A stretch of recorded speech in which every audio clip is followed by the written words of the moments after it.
নমস্কার বন্ধুরা, আজকের আমি বানাতে চলেছি স্বাস্থ্য টিপস নিয়ে। আমি এই ওটস এমনি টক দই দিয়ে খেলে অত ভালো লাগে না। আমি ওটসের পরোটা বানাবো। যা যা উপকরণ লাগবে আমি ওটস নিয়েছি পরিমাণ মতন, ওই 150 গ্রাম মতো, 100-150 হবে।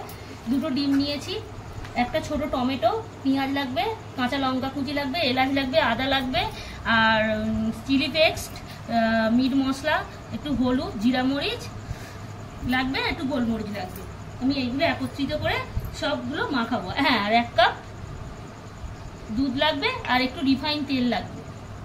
আগে আমি মাখাই, রিফাইন তেলটা লাস্টে দেব।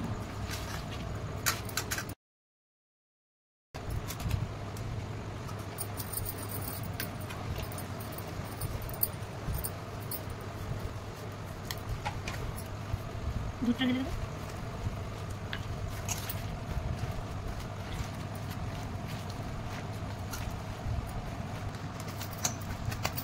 এই আমার মাখা কমপ্লিট হয়ে গেছে। আমি একটুখানি 1 চামচ মতন রিফাইন অয়েল দেব,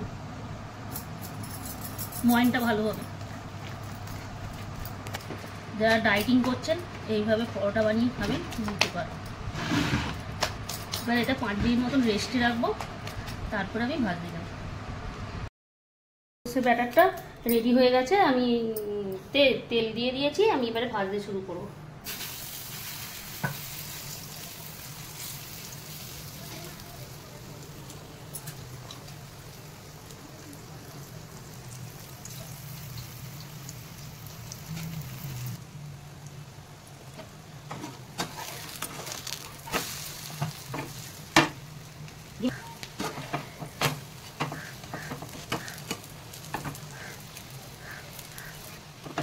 এই আমার ওটসের পরোটা রেডি। আমরা নামিয়ে নেব।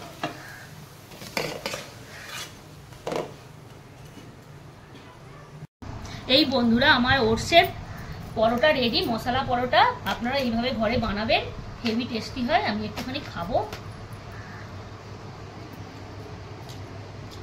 Heavy tasty.